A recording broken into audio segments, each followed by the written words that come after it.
Bom, então foi iniciada aqui a gravação.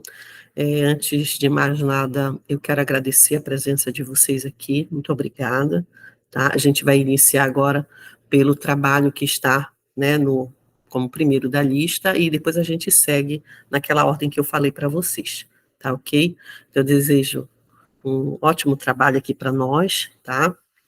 E um excelente término de manhã, né, que a gente já está chegando aqui às 10h20. Então, vamos iniciar aqui as apresentações. Começando aqui pelo do Alcidésio Júnior.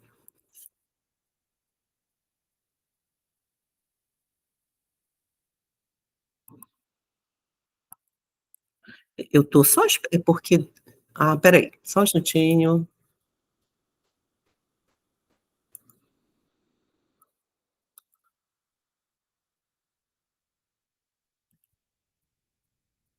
É porque eu tenho o primeiro aula para depois compartilhar, né?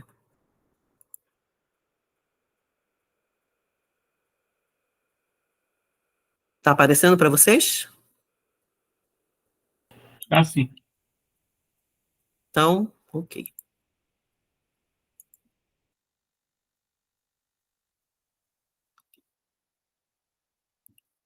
Dá o play agora aqui.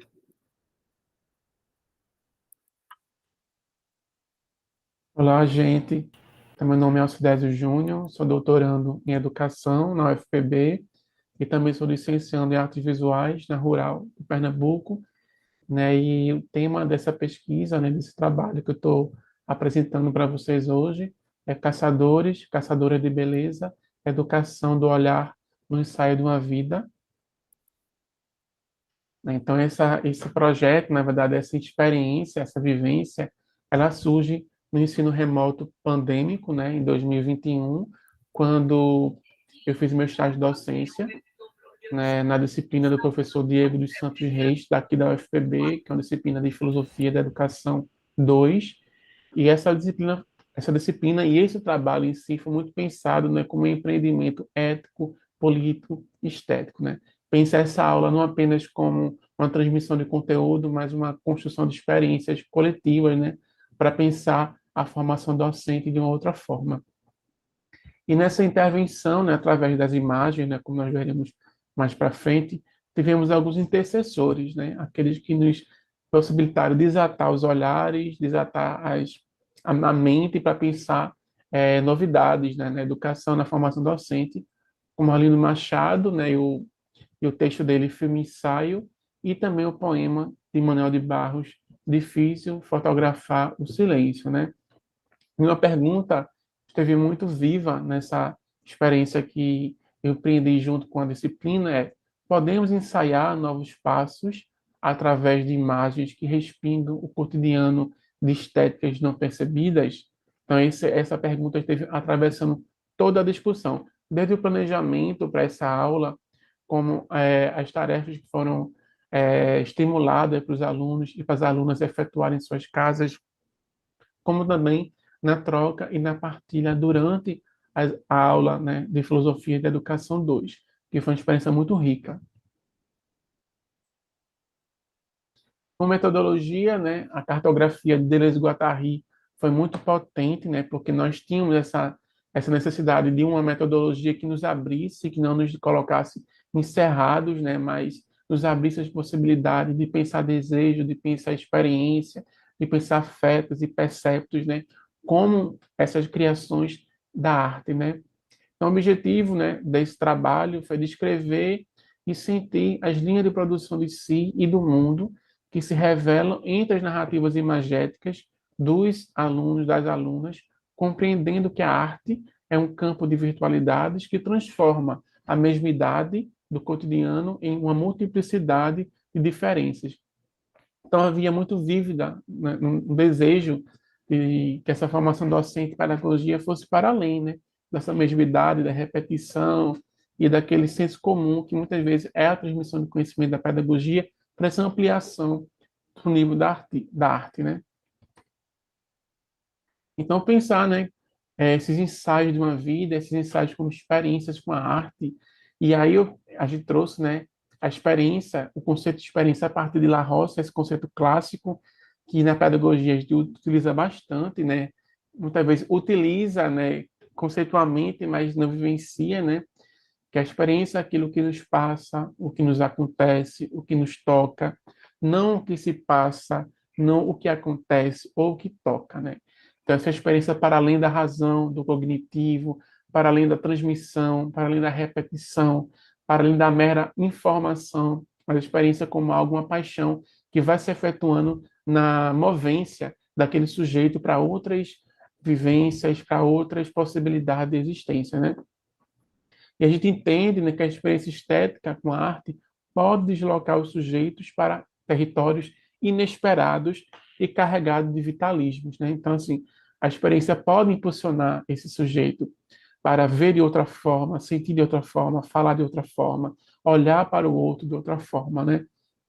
Então, como diz Silvio Piloto, a arte ela abre-se para dilatações potencializadas por um conjunto de especificidades e da coletividade. Então, assim, nessa coletividade em sala, a gente pensou, né, que essa troca seria muito interessante não apenas para a experiência de si, mas que a experiência com o outro seria muito potente para esse processo de diferenciação. Então, como diz Machado, no ensaio, as paixões invocam o saber, as emoções arquitetam o pensamento e o estilo burila o conceito. Então, esse conceito de ensaio, né, como esse extravasar das subjetividades, é bem interessante para pensar a imagem, né? E essa câmara, né, que nós estimulamos os alunos e as alunas a utilizarem a câmera para fazer imagem do cotidiano, a câmera entra e se transforma numa caneta que narra as experiências. Então, os filmes ensaios, ou as fotografias ensaios, né, como chamamos, são modos outros de enxergar a diferença nos cotidianos, na mesma idade, e carregam mudanças e metamorfoses, né, em linhas de força. Interessante pensar que essa caneta, que passa a ser a imagem, ela capta, como Deleuze e Guattari, ela eterniza aquele momento, eterniza não somente o momento, mas eterniza o sentimento, o afeto, a percepção a ser passada para o outro, né? Então, aqui tem algumas imagens, não trouxe todas as imagens, né, porque são muitas que foram feitas de construir um mural, né, então as pessoas colocavam várias imagens e colocavam o que estavam sentindo mesmo ao tirar aquela foto. Né? É importante, assim, com Barros, Manuel de Barros, pensar, né, que a importância de uma coisa há que ser medida pelo encantamento que a coisa produz em nós. Então, essas imagens trouxeram uma suspensão do tempo, uma suspensão da rotina, uma suspensão da correria do dia a dia, fizeram com que essas pessoas parassem e observassem o pôr do sol, observassem como essa pimenta aqui, que foi pimenta que estava nascendo no quintal do avô do aluno. Então, assim, havia essa nova forma de se colocar no mundo, de olhar para o mundo, né? Aqui também temos o pôr do sol, temos a observação, né, do casal de passarinhos, temos a pitu do avô, né, que o aluno fala que essa pitu foi passada do avô para o neto, né, para o filho, para o neto depois, né? Então, assim, essas experiências estéticas, ela operam na intensificação da vida, como diz Almeida e Araújo, ou seja, nessa experiência estética a gente observa e vivencia e mergulha numa existência, né, que muitas vezes no cotidiano, na correria, na formação docente, muito acostumada à informação e não à experiência com a arte, né, essas experiências vão propiciar, né, essa sensibilização dos olhares. Então, como considerações finais, há um desabrochar de narrativas intimistas, emocionadas, né? Há sujeitos adormecidos que precisam apenas de uma experiência estética, como diz Miriam Martins, né? Então, esses momentos podem parecer micro, mas são atuações micropolíticas que desatam modos outros de se colocar no mundo, né? Há um novo olhar, né, sobre a formação docente e pedagogia, né, através dessa disciplina de Filosofia da Educação 2, uma decolonização do olhar, né, porque é uma vivência de um outro olhar que não é meramente racional, cognitivo, mas também é corporal, é performático.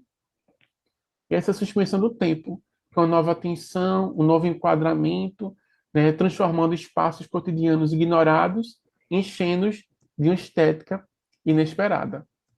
É isso, gente. Obrigado. Muito obrigada, Alcidésio. Foi uma ótima apresentação aqui. Eu vou tirar agora para a apresentação, para iniciar a próxima, tá?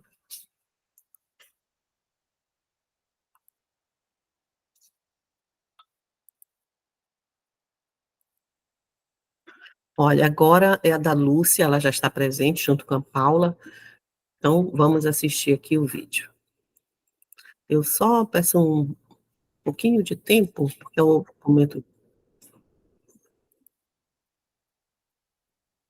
momento, que eu estou abrindo aqui, tá? Para fazer a apresentação.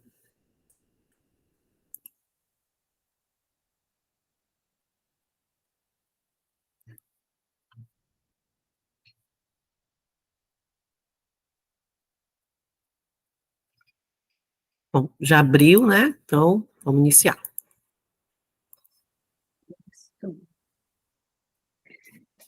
Olá, tudo bem? Meu nome é Paula Bolonha. Oi, eu sou a Lúcia Lombardi. Nós viemos apresentar nosso trabalho, que tem como título Formação de Pedagogas para o Trabalho Pedagógico com Arte Afro-Brasileira na Educação Infantil. Bom, primeiramente, nossos lugares de fala são de duas mulheres brancas, professoras, que estamos na luta de uma pedagogia antirracista. Nós, nessa pesquisa, estudamos sobre os desdobramentos entre o fazer pedagógico e a construção identitária do povo brasileiro e as formações dos currículos. Portanto, a gente estudou essas três esferas no campo da educação infantil e as relações com as artes afro-brasileiras para a consequente formação docente. E tivemos o vínculo, então, entre o ensino, a pesquisa e a extensão, e esse trabalho deu início na iniciação científica, no curso de pedagogia, licenciatura em pedagogia, e se desdobrou num trabalho de conclusão de curso, e agora se resultou no artigo científico. E esse trabalho que a Paula fez, que foi uma pesquisa que durou 2 anos, na iniciação científica e no TCC, ele se dá nesse contexto do grupo de pesquisa que nós duas participamos, que é o grupo de pesquisa sobre infância, arte, práticas educativas e psicossociais, no qual, desde 2016, nós fazemos diversas ações de extensão universitária e também de pesquisas coletivas com o tema das artes afro-brasileiras. Bom, e essa pesquisa surgiu observando que tivemos aí duas razões principais. As necessidades dessa pesquisa promovem essas ações pedagógicas que envolvam as artes afro-brasileiras na educação infantil. Pelo fato de que, primeiramente, ainda existem no contexto da educação de crianças pequenas ações que muitas vezes reforçam o racismo, o preconceito e as injustiças sofridas pelo povo negro, visto que na educação infantil as crianças sofrem muito com o racismo e são muitas vezes marginalizadas, e que as práticas, ao invés de contribuírem para uma pedagogia antirracista, muitas vezes acabam que reforçam ainda mais o racismo. Mas também, olhando pelo lado positivo, na educação infantil, é onde podemos trabalhar com as linguagens artísticas muito bem, porque faz parte do contexto da educação infantil o jogo, a brincadeira, as manifestações culturais, que se revelam, então, como um dos meios mais propícios, participativos e integradores para promover o desenvolvimento e a educação de crianças pequenas na perspectiva antirracista. Bom, para esse artigo que nós escrevemos para o Confaep de 2023, em São Luís do Maranhão, nós abordamos os principais tópicos, que são os seguintes: a concepção de infância e o espaço de construção de valores sobre a diversidade, as leis 10.639 e 11.645 de 2003 e 2008, respectivamente. Abordamos as conceituações do que seja a arte afro-brasileira, de acordo com diferentes autores, o tópico dos esforços contra o racismo estrutural na educação infantil e também distanciamentos que acontecem entre a teoria e a prática em propostas pedagógicas que podem vir a reforçar desigualdades. Então, no trabalho, na pesquisa que a Paula realizou, foram feitas algumas abordagens de como é possível trabalhar a arte afro-brasileira na educação infantil e algumas vertentes que vão estar envolvidas nesse tipo de atitude, sendo uma delas a descolonização dos currículos, a segunda, uma superação da perspectiva eurocêntrica nas práticas pedagógicas em educação infantil. A terceira, a ampliação de repertório em relação à cultura afro-brasileira e às artes de origem africana. 4, uma análise de repertórios que futuros e futuras docentes, em seus processos de formação nos cursos de licenciatura, têm tido acesso. 5, a valorização de artistas afrodescendentes contemporâneas e contemporâneos, o quanto isso merece apoio, valorização e estudo. E, por último, a Paula trabalhou com leituras de obras de artes visuais afro-brasileiras como uma forma de construir práticas pedagógicas na educação infantil, na perspectiva de uma educação antirracista.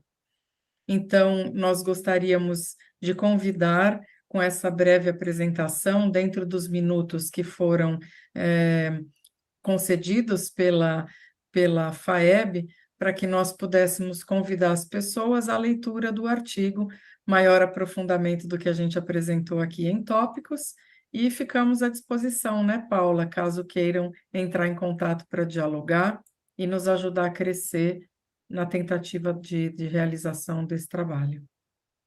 Exatamente. Muito obrigada. Muito obrigada. Muito obrigada, Lúcia e Paula. Ótima apresentação. Aí eu vou parar aqui a apresentação de vocês e já vou iniciar outra, tá? Imagina, Lúcia, nós que agradecemos. Eu vou abrir aqui, como vocês sabem, né, a gente tem que vir aqui pro Drive, aí como eu estou abrindo de um por um, eu não deixei tudo aberto.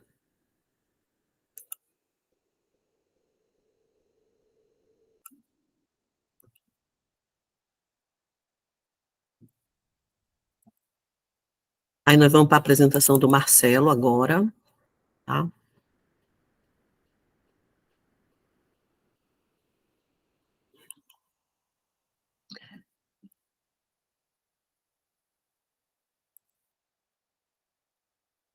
Bom, vamos iniciar então a apresentação do Marcelo.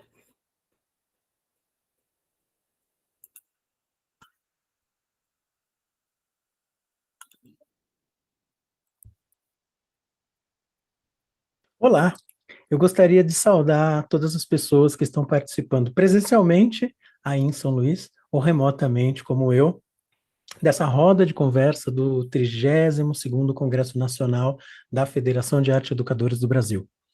Meu nome é Marcelo Risse, eu sou aluno de licenciatura em Artes Visuais da Escola de Comunicações e Artes da Universidade de São Paulo. Em 2021, como parte do programa da licenciatura, eu fiz um estágio na Escola de Aplicação, que é uma escola pública, estadual, vinculada à Faculdade de Educação da USP. Naquele momento, naquela oportunidade, as aulas para os alunos da escola estavam sendo oferecidas de maneira remota. Naquele momento, durante as aulas, 60 alunos participavam de cada aula de arte.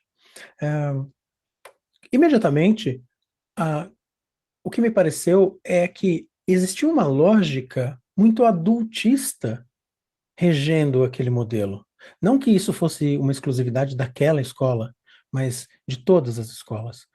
O que eu quero dizer, parece que nós, como adultos, decidimos que a melhor maneira de não interromper as atividades escolares seria submeter as crianças, os alunos, a um processo de socialização, talvez, ou de produção, em que nos fosse caro, ou que pelo menos fizesse sentido para nós, independente daquilo fazer sentido para eles naquele momento. E me parecia muito mecanizado tudo aquilo, porque obviamente estávamos longe de condições ideais, mas aquilo fugia muito das condições não ideais, mas das condições mínimas da formação daquelas crianças. O que me fez pensar que esse modelo parecia uma versão ainda mais perversa daquele modelo da educação bancária que o Paulo Freire cunhou, que nessas circunstâncias me pareceu coerente chamar de educação corporativa. Diante disso, a oportunidade que eu tive foi, ou aquilo que eu pensei foi ouvir as crianças, finalmente, né? Ouvir deles o que eles pensavam, o que eles sentiam, ouvir as suas angústias, ouvir os seus desejos, os seus sonhos, naquele momento em que era muito difícil, inclusive, sonhar. Essas entrevistas foram abertas para todas as crianças, e das quais 5 espontaneamente se ofereceram, 4 delas do 6º ano e uma do 4º ano do ensino fundamental. O questionário tentava dar conta de uma série de circunstâncias da vida delas que envolviam o brincar e o brinquedo, que envolviam as atividades cotidianas, as obrigações, e as atividades mais lúdicas, mais livres, e tentavam passear pelo entorno do que elas estavam pensando. Das respostas que elas forneceram, algumas que nos cabem aqui nesse pequeno recorte, mencionar, chamaram muito atenção. Em primeiro lugar, quando se fala a respeito do tempo delas, do tempo que é a matéria-prima da vida, né? Que é onde elas existem de fato. E todas elas, sem exceção, disseram que todo esse tempo delas, ou a maior parte do tempo, era gasto em telas. E telas que nós sabemos que, na melhor das hipóteses, você é um consumidor, quando você não é o produto. A segunda questão que nos chama muita atenção era quando foi perguntado para eles o motivo de irem à escola. Não o motivo que eles gostariam de acreditar por que ir à escola, mas o motivo que eles entendiam por que eles estavam na escola. E, invariavelmente, todos eles projetaram essa razão da escola como em alguma coisa que aconteceria no futuro, desse alguém que eles serão no futuro, e não de quem eles são hoje. Então, para todos eles, a noção, a função da escola é prepará-los para eles serem, algum dia, aquilo que eles vão ser. Como se eles não existissem nesse momento e como se eles fossem, talvez, menos humanos, ou humanos incompletos, ou humanos não simplesmente em formação, mas humanos que não têm, por não serem formados, não devem ser preparados para viver o hoje, mas para a utilidade que eles terão no futuro. É óbvio que nós percebemos aí, então, alguns problemas. Eu destacaria 2 muito sérios. Primeiro, um problema ético, que é um problema evidenciado nessas relações. Nesse caso, especialmente, ou principalmente, na relação entre o adulto e a criança, mas também na relação entre criança e outra criança, e na relação entre o adulto e outro adulto. E além desse, um problema obviamente estético, porque é uma questão de leitura do mundo, que leitura que nós somos capazes de fazer do mundo e que leitura de mundo nós estamos preparando esses futuros adultos para fazerem. Não é por acaso que levantamentos recentes do Instituto Ayrton Senna e da OCDE demonstram uma queda na criatividade, especialmente no momento em que a criança passa da infância para a adolescência, ali aos 15 anos. Essa medição, a mais recente da OCDE de 2021, aponta que as crianças, os adolescentes por eles mesmos, se autoavaliam como menos criativos do que já foram. Isso é particularmente perturbador ou preocupante, uma vez que a criatividade ela faz parte de um campo daquelas 5 grandes habilidades sociais e emocionais, chamada abertura ao novo. A criatividade é parte da abertura ao novo. Então, se existe uma impossibilidade da criatividade, isso significa uma impossibilidade de abertura ao novo. E isso é, como eu disse, volto a dizer, particularmente preocupante, porque o contrário do aberto, obviamente, é o fechado. Então, a mente fechada se traduz em ignorância. O corpo fechado se traduz em medo e o coração fechado se traduz em ódio. Essas que talvez sejam as 3 maiores ameaças contemporâneas que nós temos: a ignorância, o medo e o ódio. Para aqueles que preferirem ouvir essa síntese que eu fiz aqui na voz e a partir das palavras das próprias crianças, eu produzi um vídeo de 18 minutos que está disponível no YouTube a partir desse QR Code aqui do lado. E aqui abaixo você pode encontrar o meu e-mail para quem tiver interesse em continuar essa conversa de alguma forma. Gostaria de agradecer muito à Federação de Arte Educadores do Brasil pela oportunidade de participar desse evento e, especialmente, a você que está aqui participando, contribuindo, colaborando e se abrindo nessa conversa entre nós. Muito obrigado. Muito obrigada, Marcelo, mas foi uma excelente apresentação. Eu vou pedir uma coisinha para você, em vez de você colocar o QR Code lá no vídeo, se você puder colocar o link aqui no chat, né, porque aí a gente já tiver interesse, curiosidade. Eu já estou com curiosidade, então, se você puder fazer essa gentileza, eu agradeço. Bom, a gente vai continuar, depois do Marcelo, temos o Walter também já está aí. Walter, só estou abrindo aqui o vídeo, já vou começar. Bom dia. Oh.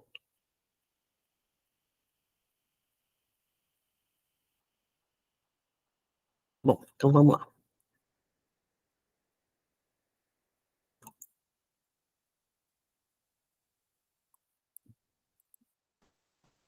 Bom dia.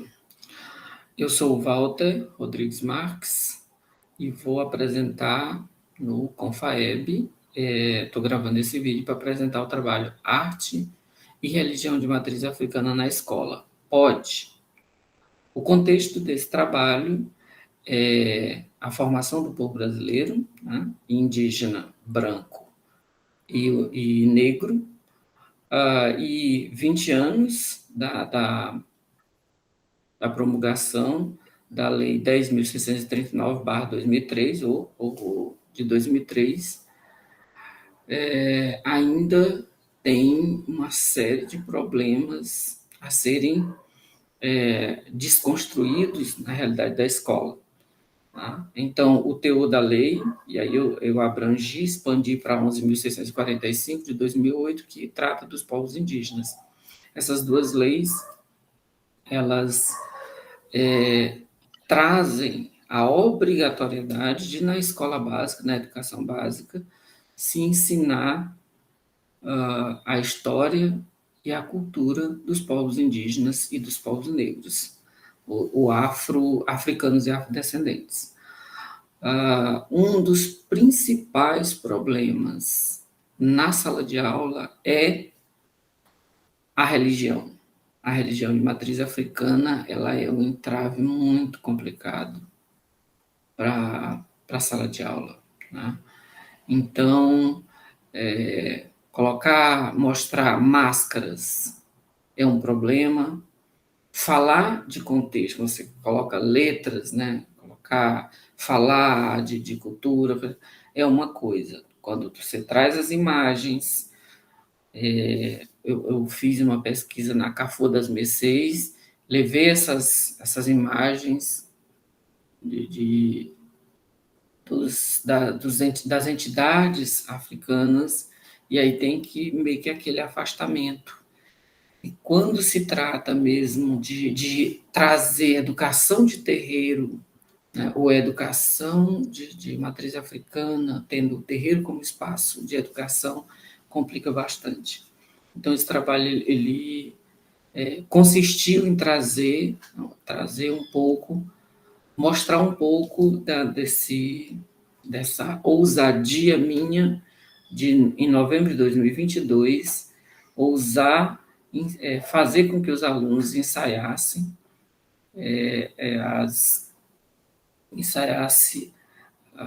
a religião, né, cantasse, e aí você percebe, vai estar ao final do vídeo, eu mostro umas fotografias do ensaio, depois da apresentação, em fotografias e em seguida finalizando com uma música. E aí se percebe que alguns alunos têm essa prática, no entanto, eles não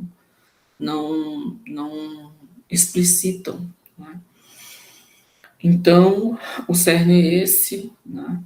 E eu falo de liberdade religiosa, de escola de dança, de religião, de arte, tentando trazer, e o nosso estado, o estado do Maranhão, é um estado que tem muito essa prática, e, no entanto, parece que a prática tem o mesmo tamanho, a mesma dimensão do preconceito.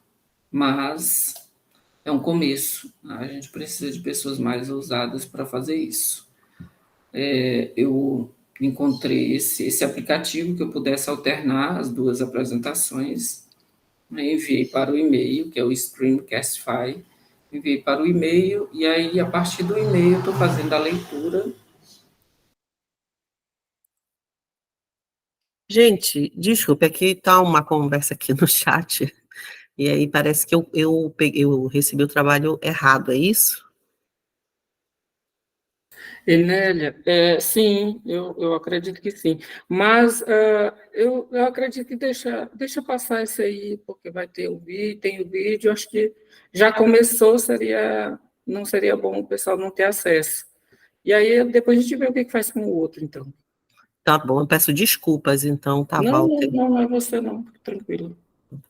Tá bom, vamos continuar. E desculpem por interromper, mas eu fiquei preocupada. A leitura do resumo, né, que eu mandei, vou alternar para o vídeo. Então, vou reproduzir o vídeo e vou falando um pouco. Tá? Tentei ocultar o máximo, tentando ocultar o rosto dos alunos. Então, eu coloquei arte e religião de matriz africana na escola, né, sobre o trabalho na semana da consciência negra. É claro que eu pensei o trabalho antes, para culminar nesse período. Tá? E aí, aqui, já a apresentação. Também discutir aqui a questão de avaliação. Às vezes a gente é muito preso aqui do ensaio, né? Muito preso à apresentação do aluno, à avaliação do aluno enquanto uma prova, e é possível pensar outras formas de avaliar. Então, esses 2 alunos aí, que estão na tela agora, são alunos que, de uma certa forma, são arredios, né, à sala de aula, mas que às avaliações, mas que eu acolhi de uma forma a fazer com que eles desenvolvessem outras potencialidades, no entanto, outras formas de avaliação, ou de avaliá-los. Tá? E levo isso para os colegas nos conselhos de classe, de que é possível você explorar outras potencialidades de avaliação do aluno, né? Especialmente as artísticas, mas também tem as socioambientais, tem muita coisa que dá para fazer na escola com a avaliação, não apenas parar na prova, coisa que nós nem deveríamos, enquanto, é claro, né, é preciso pensar nas avaliações externas, mas as avaliações externas também já deveriam desconsiderar certo tipo de avaliação, certo tipo de pergunta quando se trata de arte, né? Então, essa outra aluna que está de branco estava ajudando, mas os alunos que fizeram o ensaio foram a que está com vermelho e branco e o outro aluno que está todo de vermelho. Tá? E aí, na hora da apresentação, né?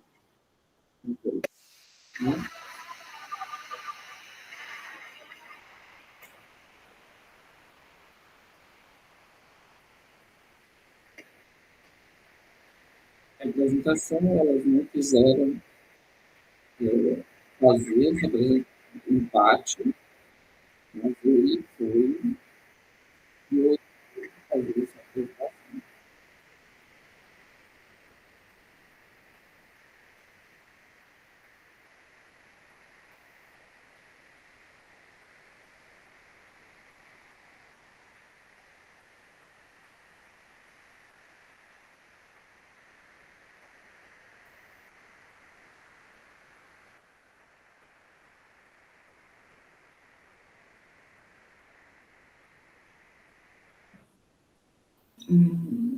Então, finalizou aqui o vídeo, né? O vídeo de apresentação.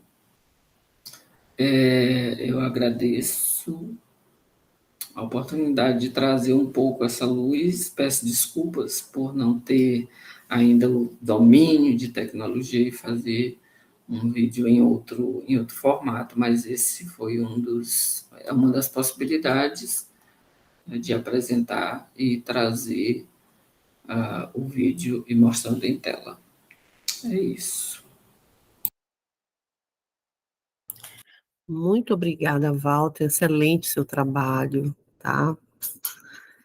Gostei muito, aliás, todos os trabalhos que estão nessa sala estão muito potentes. A gente vai agora para a nossa última apresentação, que vai ser a apresentação da Bárbara. A Bárbara, ela não compreendeu que era por vídeo, né? Então, ela vai trazer a apresentação dela aqui diretamente, tá bom? Já, Bárbara? Então, vou fechar aqui fechar meu áudio e você pode ficar à vontade.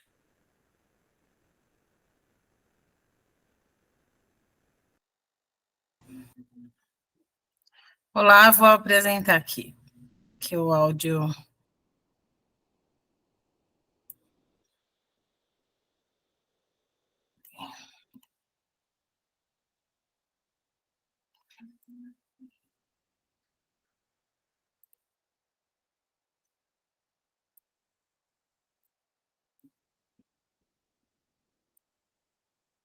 Apresentação...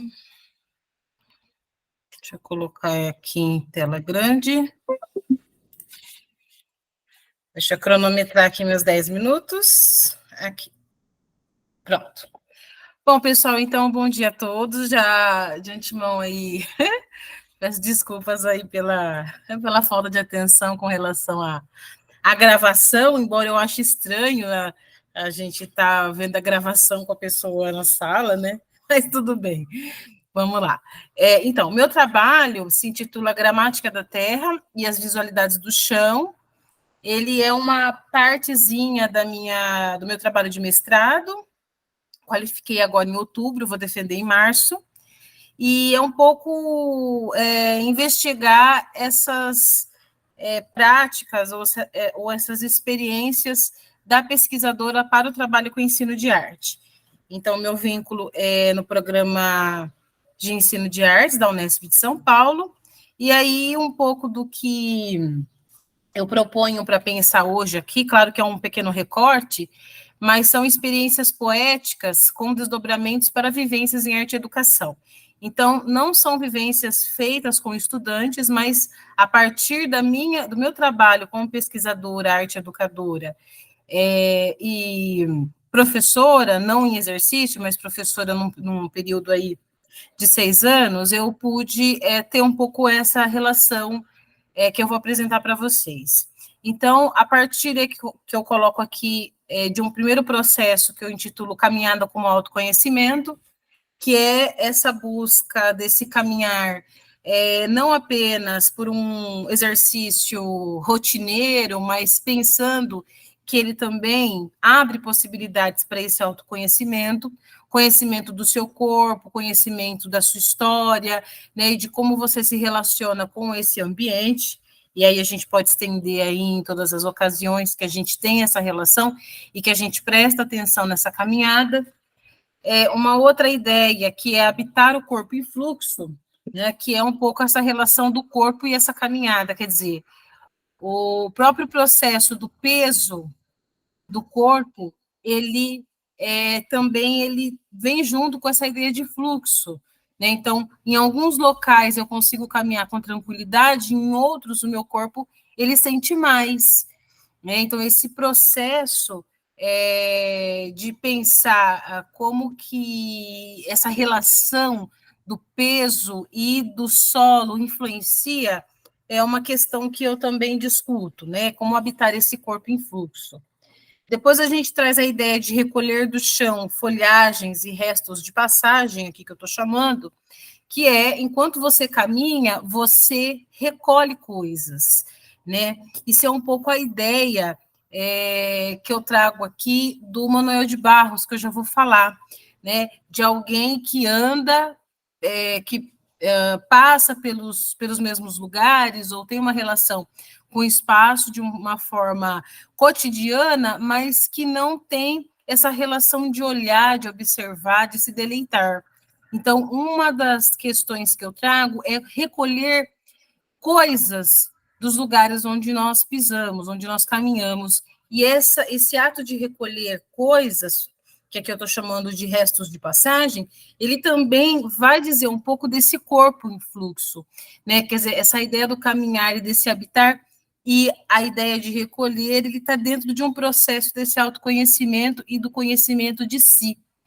E aí, numa ideia mais experimental, como a gente organiza e opera por meio das linguagens, quer dizer, a partir disso, eu preciso pensar em como isso pode ser colocado de uma forma dentro das linguagens que a gente atua, cada um na sua linguagem.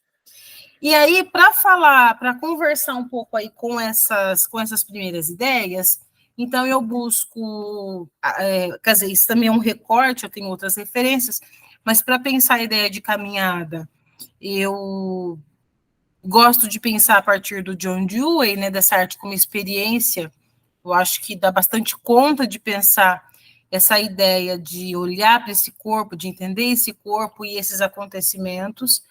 O Conversações, o que é filosofia de Deleuze e Guattari, que eu não coloquei aqui, mas que também é um texto que eu gosto bastante e vem me dando aí várias pistas de como entender um caminho possível em arte e educação. Linhas de Costura, que é um livro da artista Edith Derdick, que ela tem uma trilogia dessa ideia de linha, que é Linhas do Horizonte, ela tem vários livros que vêm dialogando com essa ideia de linha, gosto bastante de pensar a partir disso. Os Catadores da Cultura Visual, do Fernando Hernandes, também, que traz uma ideia bastante interessante da ideia de catar, né? Não só catar como algo físico, né? Mas o catador de imagens, né? O catador que retém memórias e que retém essas experiências, né? Como é que a gente pode operar com isso, né? e o Manuel de Barros, como eu já citei, que é uma referência que eu gosto bastante de pensar, da ideia de fotografar sem a câmera, né? Que esse é algo que eu tenho investido e tentado entender do ponto de vista do que é você fotografar as imagens ou fotografar os ambientes sem um equipamento ou sem essa imagem estar fisicamente em algum local, né? Então, também isso é uma questão importante. E aí, as imagens que eu apresento para vocês são fotos, são fotografias que eu fui fazendo enquanto eu fui caminhando, né? Quer dizer, a experiência que eu apresento para vocês, eu fiz o ano passado, acho que é um pouco de recolher esses vestígios, né, e apresentar como forma de imagem também, já é algo bastante desafiador, porque demanda do próprio artista essa escolha e essa, vamos dizer assim, você tem que deixar coisas de fora, né, e a própria ideia do rizoma, ela vai trazendo para nós um pouco esse alargamento desse campo expandido, né? Então, no momento em que eu escolho essas imagens, eu deixo algumas fora, né? E essas de fora, elas têm uma relação com essa própria escolha, né? Quer dizer, os vestígios, o que fica nas frestas, quer dizer, isso tudo também tem uma relação com aquilo que eu estou operando, né? Então, essa imagem, por exemplo, eu gosto de pensar bastante, e eu tenho ela em alguns inícios de textos que eu escrevo, porque ela me dá uma relação de que corpo é esse da pesquisa e da atividade docente que está operando aí nessa imagem, quer dizer, eu sou isso em processo, né? Eu não sou algo acabado, eu estou em processo e estou fazendo, estou experienciando, estou vivendo, né? Quer dizer, um gerundismo aí para poder dar conta de entender e de colocar esse corpo em fluxo, né? Quer dizer, quando a gente vê uma vazão de um rio, a gente vê que existe uma calmaria e, de repente, fluxo forte, né? Então, esse corpo, ele está um pouco nesse intermeio, né? Desse rio que é um pouco mais calmo, mas que também se agita em alguns momentos, porque a pesquisa e os autores vão nos levando a isso. Para pensar um pouco a ideia de campo expandido, né, que também é uma ideia de Deleuze e Guattari, como já foi citado aqui pelo primeiro trabalho, pensar, então, nessa ideia de campo expandido a partir desse corpo, que não é um corpo vertical, né? Quer dizer, o corpo que fotografa, ele também é um corpo vertical, mas num processo de caminhada, esse corpo ele vai tendo várias dimensões, e uma delas é pensar um corpo que se deita, um corpo que sente o próprio caminhar, um corpo que olha para suas pegadas, para suas fissuras, é um corpo que tem uma relação não só verticalizada, né, como isso já é colocado, né, quer dizer, que também é um desafio da própria estética e da própria estesia de pensar esses espaços, né? Então, quer dizer, cada imagem que eu apresento para vocês, ela dá uma ideia do que está fora, né? Quer dizer, essa relação com o que está fora também é uma ideia de caminhada, quer dizer, a gente precisa estar de frente, ou a gente precisa estar em contato com isso para isso ser fotografado. De uma certa forma, quando a gente olha essa imagem, a gente já tem uma ideia de que esse corpo não é o mesmo desse, né? Quer dizer, a relação não só do corpo, mas de como ele se movimenta, como essa câmera se movimenta, para pensar essa experiência da caminhada, isso é bastante interessante. E aí a gente olha também tem um olhar mais minucioso para as pequenas coisas, mas que elas também têm um potencial bem grande para a gente pensar. Meu tempo estourou, já deu 10 minutos, deixa eu encerrar. Bom, gente, então eu tive que cortar um pouco aqui, tá? Mas a gente fica disponível para questões. Obrigada. Obrigada, Bárbara. Valeu. Você foi bem pontual mesmo. Muito Eu bom. quero só falar aqui com a Sara, tá, que ela está perguntando o ensalamento dela. Sara, eu sei que você não está nessa sala. Eu abri aqui o PDF das apresentações e tentei encontrar teu nome, mas eu não estou encontrando teu nome aqui, Sara. Queria poder te ajudar para... não estou encontrando seu nome. Aqui Anélia, é o Grupo H. Oi, diga. se a Sara falar o título do trabalho dela, eu acho para ela. Eu já sofri muito nessa plataforma esses dias. Eu aprendi Oi, algumas. gente, bom dia. Obrigada Bom pela dia. ajuda. Pois Na não. verdade, eu acho que talvez, como não tinha colocado o meu nome, porque eu não tinha compartilhado o videotempo, eu estava preocupada. Mas tá certo, então. Aí queria agradecer, tá certo? Eu mando aqui no privado para você, então, Marcelo, para ver o nome do trabalho e aí para não atrapalhar vocês, viu? Obrigada, Nelly e Marcelo. Tchau, tchau, gente. Tchau. E Desculpa, Sara. Nélia, deixa eu te Diga, perguntar. Walter. Sim, em relação ao outro trabalho, no caso, estaria em outra sala, como foi? Inclusive, esse vídeo, eu acredito que ele era diferente. Acho que passaram uma primeira versão, fizeram uns cortes aí. O que que eu faço em relação ao outro trabalho? O que que você sugere para mim? Será que me colocar em outra sala com esse trabalho ou estava aí? Bom, isso daí nós teríamos que verificar, Walter, porque eu não saberia te responder se colocaria o trabalho, porque essa parte da organização eu não tive acesso, entendeu? Uhum. Que aí me pediram para mediar, né? Aí me Isso. deram os links com os trabalhos já pronto, entendeu? Aí eu teria a ver já com o pessoal que estava na organização dessa parte de ensalamento, que eu não estava nessa parte de ensalamento, tá? Entendo. Mas a gente pode tentar ver se consegue resolver isso, sim, porque, ó, eu estou aqui com os trabalhos, a relação em PDF das comunicações, né? Então, teve o primeiro horário, que foi 8 horas, tá? Eu também estava mediando sala, né? E teve agora essa segunda parte das 10 horas, tá? Aí nós teremos que ver se ficou nesse das 8 horas, ou se ficou nesse das 10 horas, né? Porque são várias salas e tem que olhar com cuidado, com calma, para poder encontrar teu nome. Pois é, porque no Evan estava aparecendo esse outro, que não apareceu para você, e esse outro era uma amostra artística, e eu imaginei que ele fosse ficar rodando em algum outro momento. E aí colocaram no lugar do artigo, né?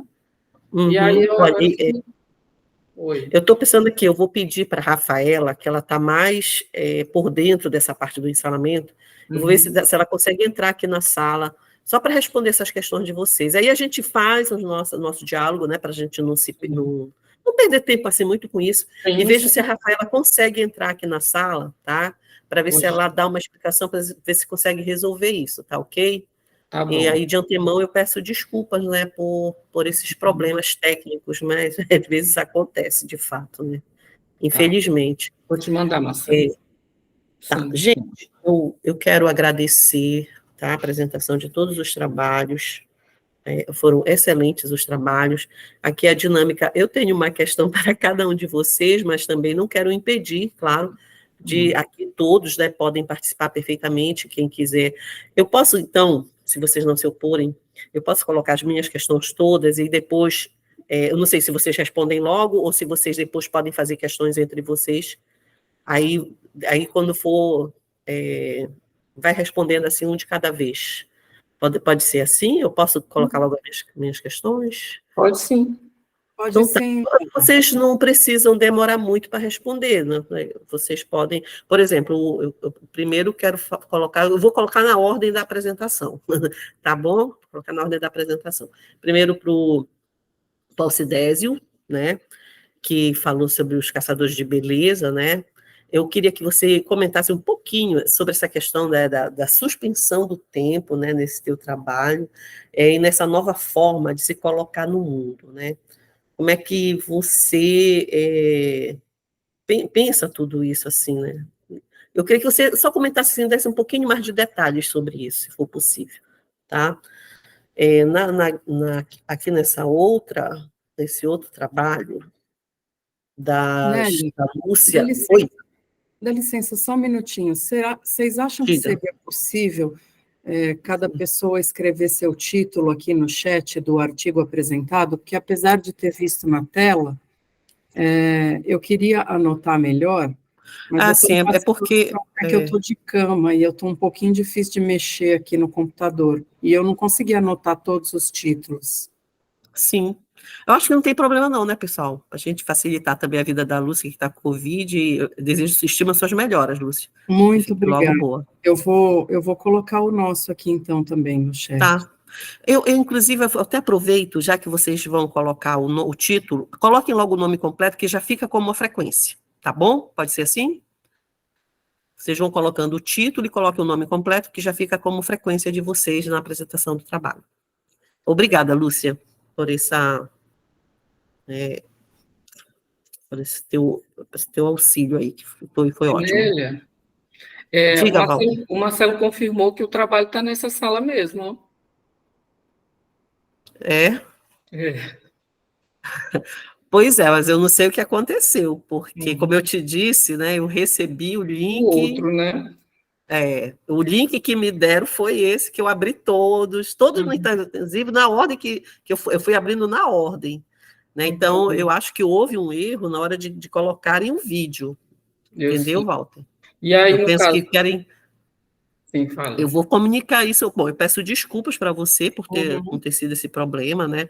Mas eu vou perguntar, novamente eu vou falar com a Rafaela, tá? Ver se ela consegue vir aqui, ver o que foi que aconteceu, tá bom? Tá bom. Tá bom. Obrigada.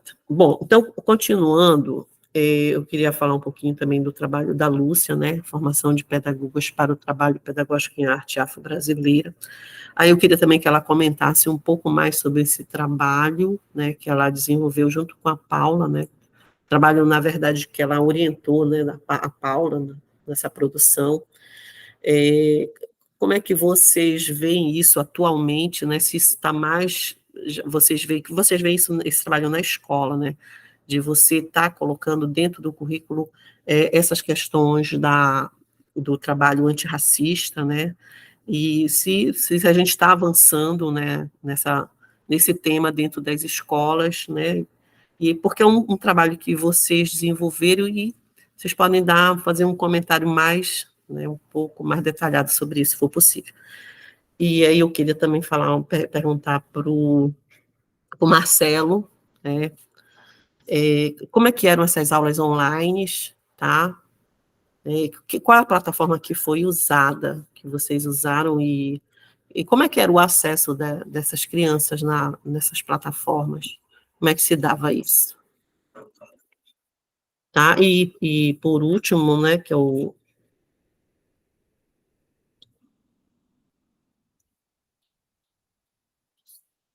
Não, o trabalho do Walter agora.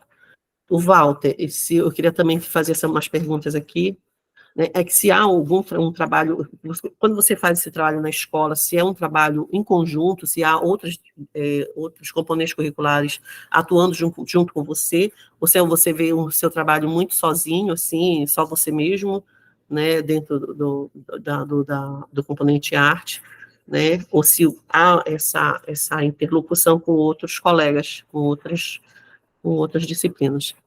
E como é que você percebe esse resultado, né, com os alunos? Como é que é, assim, a percepção deles, né? Como é que eles encaram isso?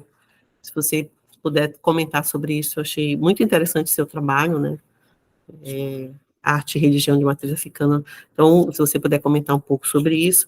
E, por último, a Bárbara, né? Eu queria que você comentasse um pouco mais, Bárbara, dessas vivências em arte e educação, né? Como são esses caminhos? Como é que você faz essas linhas de costura, né, para esse caminho da arte e educação? Porque você disse que não é uma experiência com estudantes, não é uma experiência na escola, mas é um caminho que é seu mesmo, né, que é trilhado por você mesmo. Então, se puder comentar um pouquinho mais sobre isso, né, sobre esses caminhos, né, que te levam à arte e educação, aí eu agradeço, né? E aí eu vou colocar também a resposta na ordem, tá bom, gente? Tudo bem? Aí vocês podem responder quem começa. Alcidésia começa?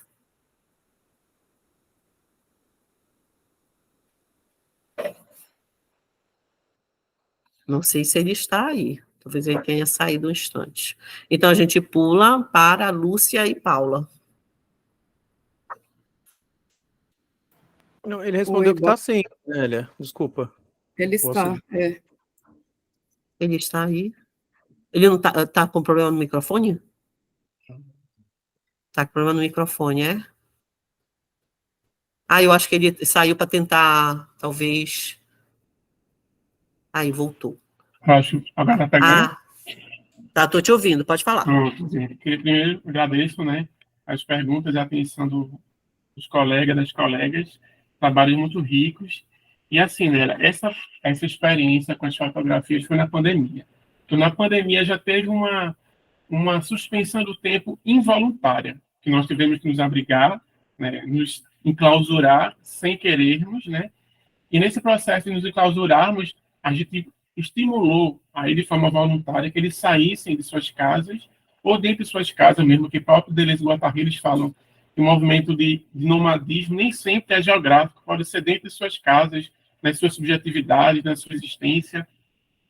Então, o fato de você parar, né, para enquadrar uma imagem, já acontece um processo interessante, né, de atenção e de percepção.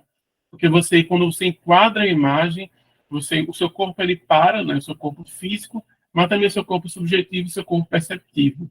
Então, assim, é importante que a atenção, quando ela desperta, né, as pessoas começam a prestar atenção aos cotidianos que anteriormente haviam ignorado. Então, assim, nesse processo de suspensão do tempo, o cronos, que é o tempo quantitativo, o tempo matemático, é deixado um pouco de lado em prol desse tempo aion, que é o tempo da experiência, o tempo da fruição, o tempo do gozo, né?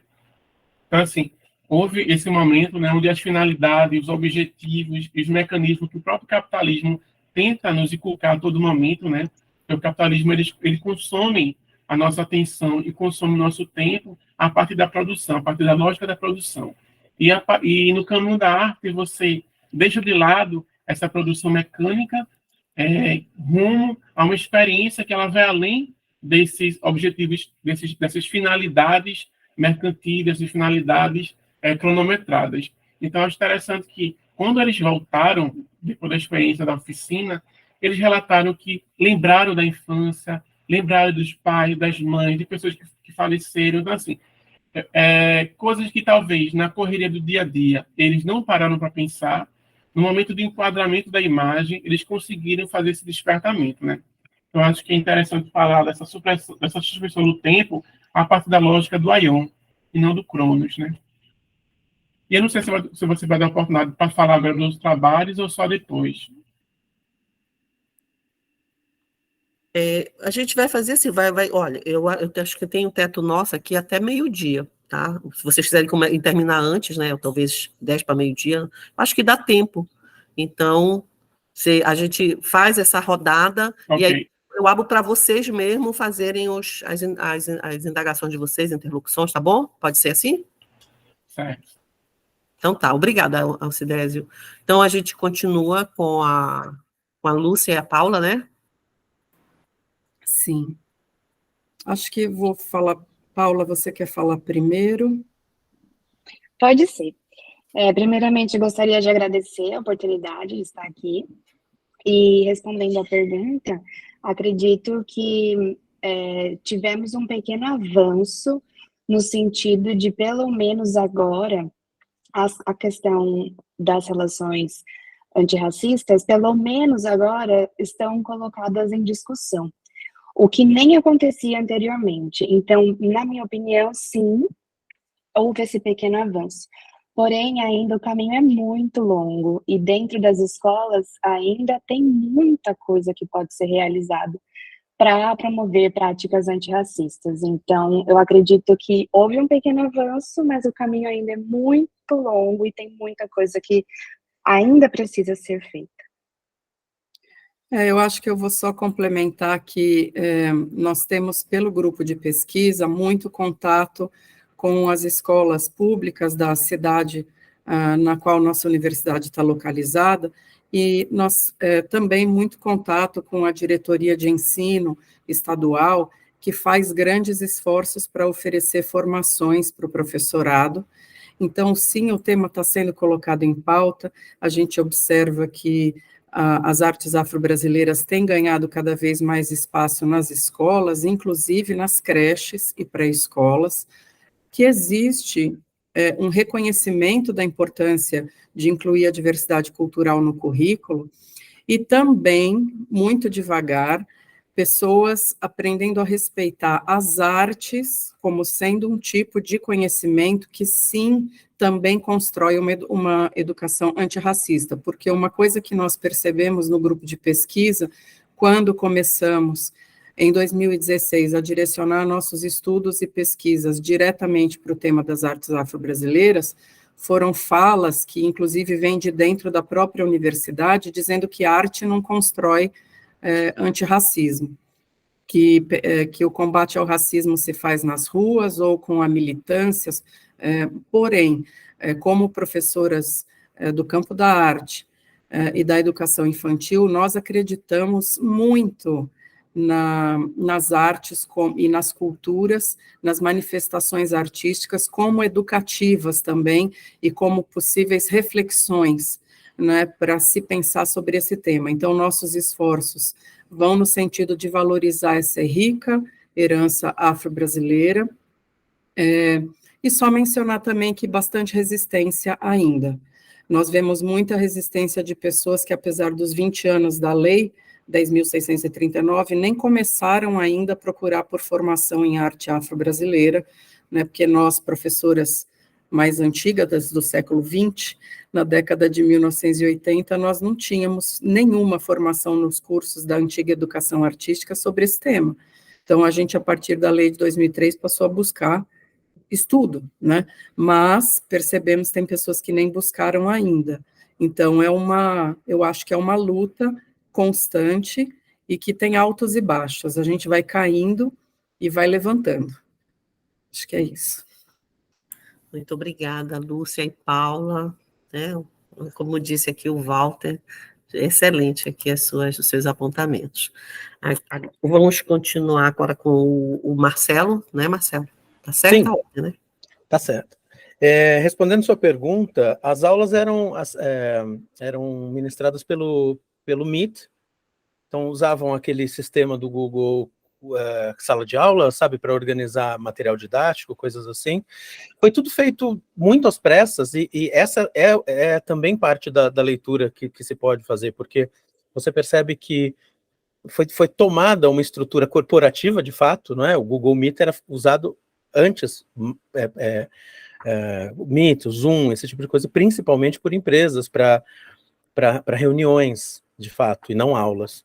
E então foi tomada toda essa estrutura, ela foi usada, foi tentado encaixar dentro dela as demandas que uma aula de escola de ensino fundamental, né, tem, que não combinam, claro, e especialmente, imaginem, né, bom, muitos aqui acho que deram aula na pandemia, uma aula de arte, é super complicado. Então eu me lembro que eu assisti algumas aulas, e era assim, com essa câmera, essa frontalidade, e a professora tentando fazer coisas, aí ela pegava coisas, sei lá, uma tesoura, por exemplo, e punha aqui assim na frente da tela, e pegava o papel e falava assim, aí corta assim, e aí a câmera ficava aqui, ou aqui, e é sempre terrível, né?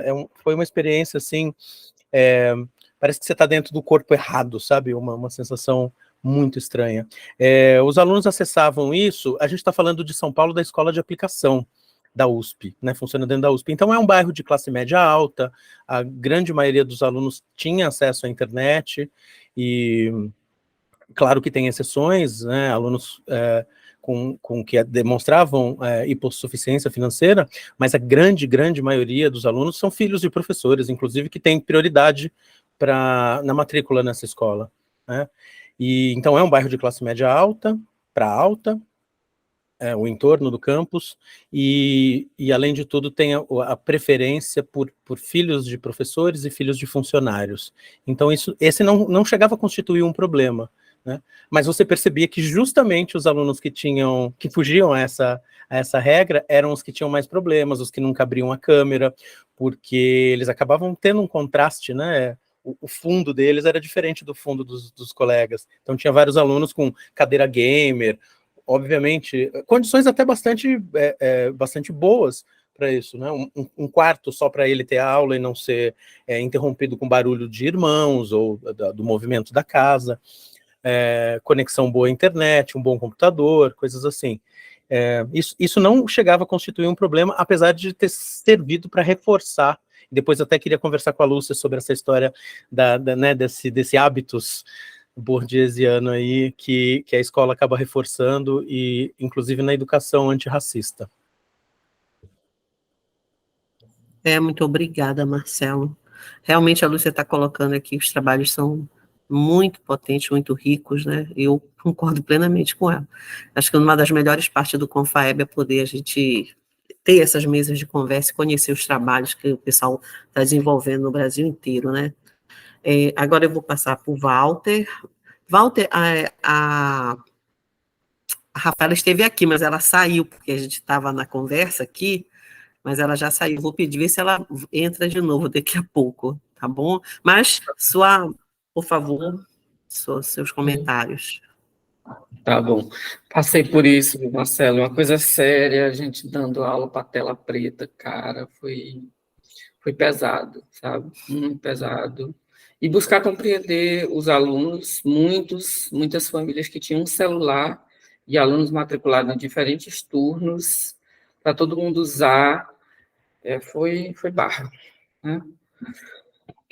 Assim, respondendo a pergunta, às vezes eu faço sozinho, às vezes com colegas, nunca, não sei se eu usaria a palavra nunca, mas dificilmente a escola como um todo, sabe? Então, às vezes tem uns que se ajudam por essa educação, né, que não apenas como esqueci o nome dela, mas depois eu lembro. Que ela fala que assim, é necessário, que é preciso que a gente não apenas não faça, é preciso que a gente combata. Né? Djamila Ribeiro é a filósofa. E a Nilma também tem essa pegada. Né? Sim, então, assim, alguns colegas, por afinidade e por ver que o colega está fazendo ali um trabalho, tentam ajudar, mas outros realmente não ligam. Tem uns que nem assistem às nossas apresentações, né? Então, assim, esse trabalho foi feito, como eu falei, a palavra arredio, o aluno, ele era muito combatido pelos colegas, todo mundo dizia que ele não queria nada e tal, e aí eu pensei assim, será que esse aluno não quer nada mesmo? Eu vou tentar buscar. Ele não assistia às aulas, não era minha não, era de todo mundo, a menina também, e aí eu fui buscar eles, eu saí de uma feira de profissões com eles, e aí fui estreitando relações, e aí chamei, né, vamos fazer um trabalho. Ele gostava ele estava iniciando um processo no terreiro, e aí eu perguntei para ele se ele podia pedir licença para trazer a indumentária, e se ele podia dançar. Claro que eu pedi que ele fizesse isso antes, né, que não simplesmente usurpasse a roupa, trouxesse e fizesse isso na escola, mas que conversasse com o pai de santo e pudesse dizer o que ele podia fazer ali na escola. E aí, tudo bem, e aí a gente fez. Então, esse trabalho, eu pensei, a partir da aplicação de uma avaliação democrática, né, que era mostrar um QR Code, e aí, às vezes, os alunos perguntam assim, não pode comentar. Pode comentar, todo mundo, antes de apresentar, pode fazer aquele comentário, e aí combina a resposta e fala. E aí eles fizeram a equipe, fizeram umas coisas, e aí nessa pegada eu fiz esse trabalho, né, pedi para fotografar, infelizmente não domino aí de desmascarar um pouco, né, tirar um pouco a identificação do aluno, mas tentei trazer algumas fotografias que os identificassem minimamente. E aí a segunda parte, né, é gratificante porque eu trago para os colegas no conselho de classe, como eu digo, que é possível você pensar, avaliar o aluno por outras possibilidades. Tá, o Estado e a instituição só reconhece a prova, a nota que a gente coloca, mas ele reconhece nota. Mas quando você vê outras habilidades, outras coisas que esses alunos, eles ajudam na horta, eles ajudam em outros trabalhos da escola, é porque a habilidade dele não é só aquela. E tem as histórias de vida, né? E a escola que eu atuo é uma escola de periferia, com situações as mais diversas. Então, eu busco aí compreender muito dos problemas deles, ajudar no que é possível, e aí eu vou fazendo esse trabalho, né? A minha pegada, eu sou professor de arte, mas eu tento a todo momento trazer essas questões, conversar com eles, e aí esses meses temáticos, mês de suicídio, de saúde, eu vou trazendo temáticas e conversando com ele, faço roda de conversa na sala, faço um círculo, e vou tentando fazer esse trabalho e trazendo arte, por isso que eu fiz o título desse trabalho é um tanto provocativo, né? Pergunto no final, porque muitos não gostam, né? Muitos professores acham que não deve fazer aquilo na sala, né? Isso. Obrigada, Walter. Realmente você tem razão. Agora é uma pena, né? Porque eu acho que a escola envolvida como um todo, o trabalho, eu acho que ficaria ainda cada vez mais rico, né? Mais interessante. Mas o seu trabalho, assim, mesmo mais individualizado, ainda assim, é uma potência gigante. Eu acho maravilhoso isso. Aí a gente vai passar para a Bárbara, né? E aí a gente começa a outra rodada, tá bom? Bom, com relação, você perguntou, ai, o que era mesmo? Deixa eu repetir, eu queria que você falasse um pouco desses caminhos, né, para a arte-educação. Se comentasse um pouco mais, se puder dar mais um... Porque, às vezes, no trabalho, a gente apresentando, né, a gente não tem, assim, aqueles detalhezinhos que você pode estar acrescentando, estar comentando. Sim. Bom, na verdade, esse trabalho, esse texto que eu apresentei, ele é um recorte do trabalho de mestrado, mas ele começa, na verdade, quando eu inicio com o grupo de pesquisa O Olho, da Faculdade de Educação da Unicamp. Então, durante esse tempo que eu fiquei na graduação, eu tive contato bastante com as experiências audiovisuais, vamos dizer assim. E aí eu fui trilhando esse caminho, buscando novas literaturas, mas aí eu fiquei um tempo fora da educação, assim, eu fui trabalhar com evento. Então, daí que eu voltei. Então, durante esse tempo, eu fui recolhendo muita coisa, eu viajei bastante. Aí eu falei, bom, eu acho que isso pode agregar ao trabalho que eu estou fazendo hoje. Então, quando você me pergunta desses caminhos, da onde que eu venho buscando, é que assim, a minha primeira atividade, assim, depois depois das atividades burocráticas, vamos dizer assim, é a fotografia. Então, eu trabalho com isso de diversas formas, com formação de professores e o meu próprio trabalho também. E aí eu fui tentando buscar essas relações nesse trabalho de mestrado, que quando eu ingressei no programa, eu estava como professora de sala de aula. E aí, esse ano, eu fui convocada aqui em Campinas e vim para cá. Então, eu estou no cargo de gestão, né? Então, eu não estou com os estudantes ali o tempo todo. Então, aonde que eu tenho que buscar esse trabalho? Nas oficinas, nas formações de professores e tudo mais. Então, quando você pergunta para mim desses caminhos, eu acho que é um pouco isso. Desde quando eu estava nesse grupo de pesquisa, fui me atrelando, buscando essas relações, e agora no trabalho do mestrado, eu tenho feito essas relações entre fotografia, bordado, mapa, a relação disso como uma proposição para o ensino de arte. Porque, na verdade, eu tive que, quando eu exonerei e entrei nesse cargo, eu tinha já um trabalho com esses estudantes que estavam em andamento. Então, eu tentei fazer essa relação do que eu já consegui com eles para poder finalizar, né? Porque foi tudo no meio do caos, assim. Então, eu acho que é um pouco isso, assim. Mas mesmo quando eu não estou com os estudantes, eu tenho uma relação grande com os professores, porque agora eu estou na coordenação. E então eu tento fazer algumas experiências que eu fazia com os estudantes em sala de aula nas formações de professores, né, nas reuniões pedagógicas.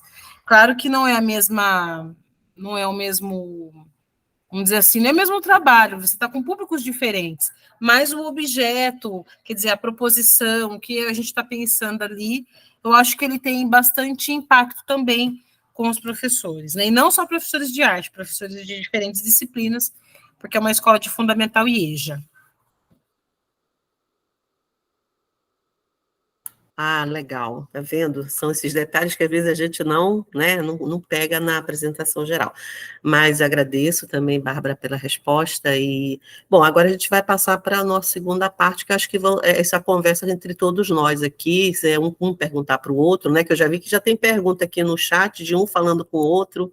Então, aí a gente vai fazer agora, vamos fazer a ordem aqui pela mãozinha, né? Quem quiser fazer alguma interlocução com o colega e tudo, levanta aí a mãozinha, que segue uma ordem, né, que a gente vai fazendo, tá bom? Levantou, o Walter levantou. Pode falar, Walter. Eita, saí na frente, né? Bárbara, eu não sei se você conhece o trabalho da Laila, eu acho que é Idze ou é Indize, mas eu vou escrever aqui, que ela faz essa coleção de juntada de coisas pelos caminhos que passa. Né? Eu acho que ela é do Santa Catarina ou é do Paraná. E ela faz por onde, séries, né? Ela monta umas séries e fotografa. É um trabalho que parece bastante interessante. De repente, pode te auxiliar, ajudar, ou ajudar ela também, né? Que a gente está aberto, né? A contribuição, às vezes você entra em contato e aí o outro colega percebe que o teu trabalho também é interessante para ele, né? Qual é o nome, Walter? Laila Idze ou Idze, eu vou escrever aqui, Laila. Ela tem um outro nome, mas eu lembro bem desse aqui.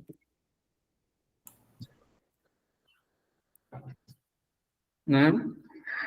E aí, quando falando na pesquisa do antirracista, né, e a professora Lúcia fala sobre os professores, ainda haver professor que 20 anos depois de uma lei que tem lá no teor obrigatório da história do ensino e cultura, e aí eu estou envolvido, da história e cultura, e aí eu estou envolvido com a pesquisa sobre indígenas, né, como levar o conhecimento da 11.645 de 2008 para a sala de aula regular, que é enquanto a 10.639, 20 anos depois, ainda encontra uma resistência muito grande de se colocar nos currículos, imagine como não está a questão indígena. Tá? Então, eu estou propondo, na pesquisa de doutorado, essa inserção. E aí, quando o Marcelo fala sobre, acho que a ECA, é da ECA, né, que eu fiz uma disciplina, o PAI, e fui verificar o curso de artes visuais, e percebi que, pelo menos na grade obrigatória, as disciplinas, elas estão meio que ainda demorando a trazer esse conteúdo de uma forma mais ampla. Não sei as disciplinas optativas, mas eu vi que uma outra, e os nomes dos autores, quando são incluídos, assim, de uns 18 itens, os nomes me fugiram, mas eles ficam lá no final. Primeiro, vamos falar dos clássicos, os autores indígenas, os autores negros, eles já ficam mais para o final da disciplina. É claro que a gente poderia pensar que seria uma discussão que foi pensada a partir de origens, seguindo linearmente, mas ainda assim, colocando lá no final do programa, eu achei um tanto complicado não misturar e pensar em história da arte brasileira, né? Como que essa história da arte brasileira vai deixar o negro e o indígena lá para o final, né? Mas é isso, foi esse apontamento, né, que eu vi sobre a disciplina, o programa da época. Né? Não é uma coisa que está explicitado trazer esses autores negros, essa discussão do negro no início, ou uma disciplina para isso, que conteúdo a gente tem muito, história tem muito, cultura demais, foi nesse sentido. Vou me calar um pouquinho, qualquer coisa eu volto aqui. Porque, Walter, só um instantinho, gente, a Rafaela entrou aqui, aí só para eu Rafaela rapidinho, aí depois a gente segue a sequência, tá? Marcelo e Lúcia. Aí vai o Marcelo, depois vem a Lúcia. Rafaela, você pode aparecer aí um instantinho, Rafaela? Abri a câmera já. Rafaela, o que aconteceu foi o seguinte, Walter está aqui nesse grupo, e ele tem 2 trabalhos inscritos, não é isso, Walter? Sim. Só que o que aconteceu, em vez de vir o vídeo, né, o vídeo que era o vídeo para ele apresentar aqui, acabou vindo outro vídeo, não era o que ele queria, que era digamos assim, não foi o vídeo correto, entendeu? Aí eu disse para ele que eu não sei o que aconteceu, não sei se você pode responder isso, né, se tem como ele queria saber até se esse vídeo foi parar em outra sala, em outro grupo. Talvez na hora de fazer o reposicionamento dos trabalhos tenha havido uma confusão, porque o Walter ele mandou um vídeo para mostra artística. Foi esse o vídeo que acabou sendo apresentado, né? E talvez tenha sido isso, porque as apresentações, na hora de baixar, né, a gente coloquei tudo numa pasta que depois ia ser reposicionado. E aí talvez a confusão tenha sido por conta disso. Ele fez inscrição também do vídeo de mostra artística.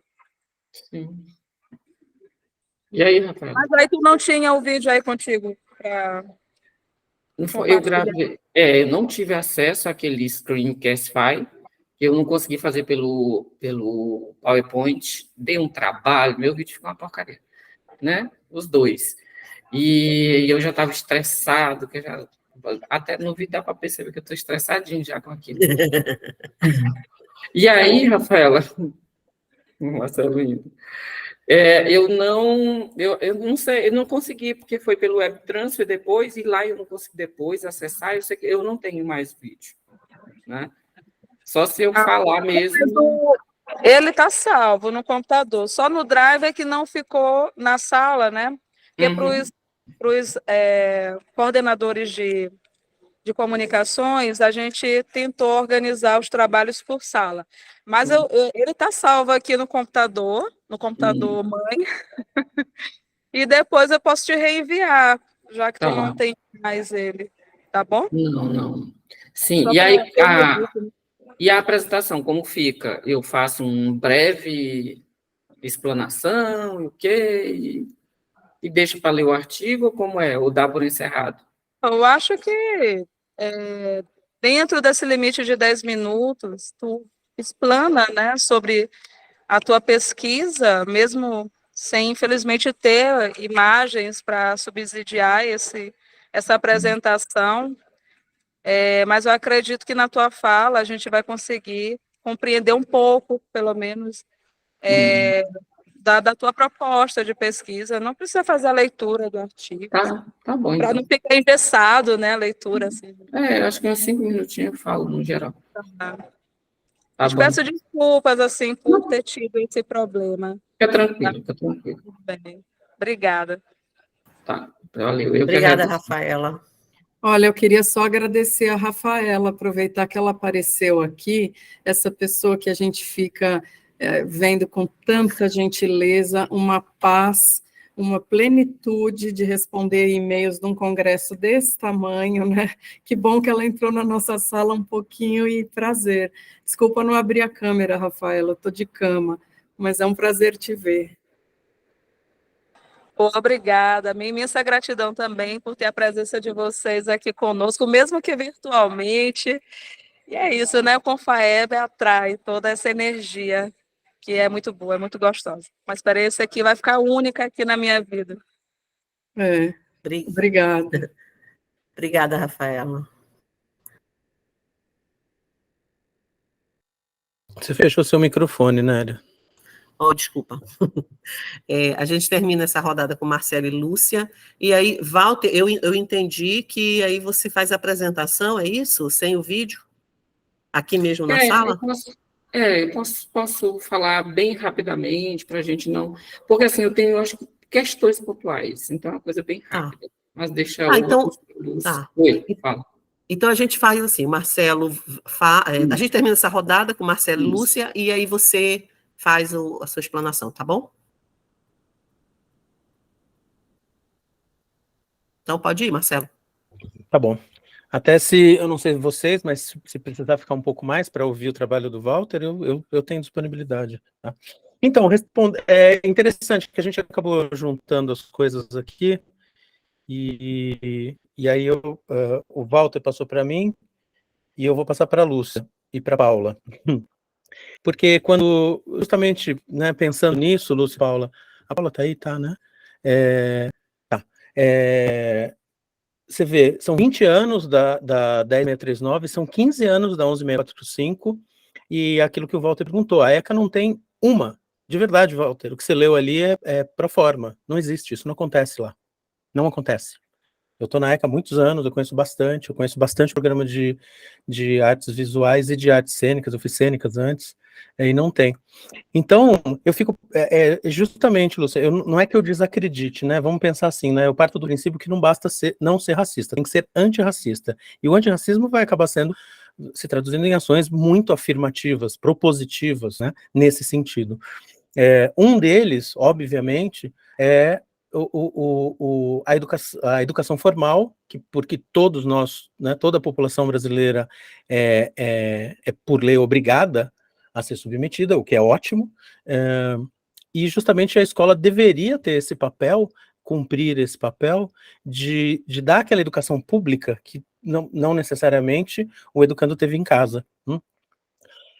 E uma delas, eu acho, é a ideia da diversidade, da diferença, né, do respeito, da tolerância e todas essas coisas que a gente não vê muito bem, não é em toda família ou em todo meio que isso é estimulado.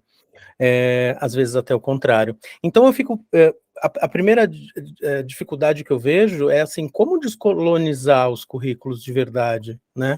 Eu sei que é possível, eu só acho que a gente não tem, se vocês me permitem um trocadilho infame, a gente não tem, é estrutural o problema do nosso currículo também, né?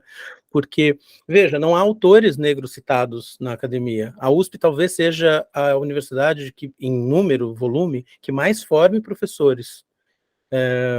O programa de licenciatura da USP é enorme, é quase, a USP toma isso como uma coisa muito importante, formar muitos professores. Então, muitos cursos de bacharelado oferecem a dupla titulação com a licenciatura, com a intenção de formar professores. Então, ela forma uma massa gigantesca de professores todos os anos, e de fato, a gente não tem nenhuma forma de educação nessa área, que não seja, assim, às vezes, atividades pontuais, sabe, que um professor leva. Eu, de verdade, em todos esses anos de USP, eu vou falar um negócio super triste para vocês, eu nunca tive um professor negro. Pardo. Nunca. E o que já é chocante, né? O Departamento de Artes Plásticas está com um problema de falta de 11 professores nesse momento.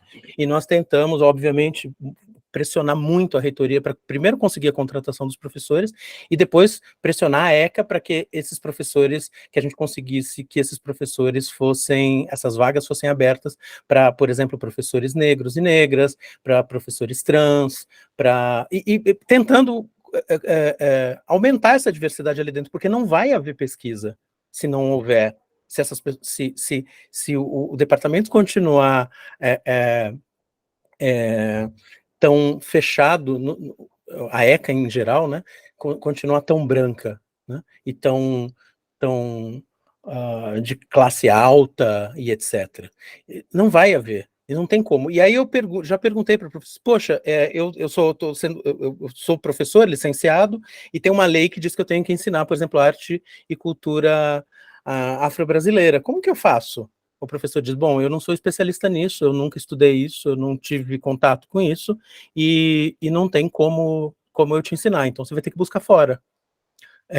E aí, se a USP é o lugar que não só a USP, né, mas estou falando da USP, é o lugar que produz o conhecimento, que eles gostam que a gente autorreferencie a USP sempre que a gente escreve, é óbvio, e eu não tenho essas referências na USP, de onde eu vou tirar isso? E essa é a dificuldade de descolonização. Lembro até do que o Alcidésio falou sobre uma educação do olhar, sabe? Então, eu até vejo, eu tenho colegas negros hoje, que aumentou muito, né, com programas afirmativos da universidade, a participação de pessoas negras. Não temos indígenas ainda, são raríssimos os indígenas, mas negros tem muito mais do que quando eu entrei na USP.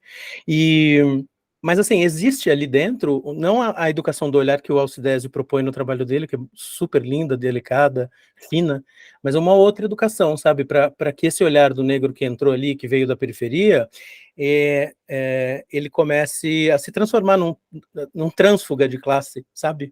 E porque com esse sobrenome da USP, ele consegue uma vaga numa escola, ele consegue prestar um concurso público e conseguir uma boa colocação.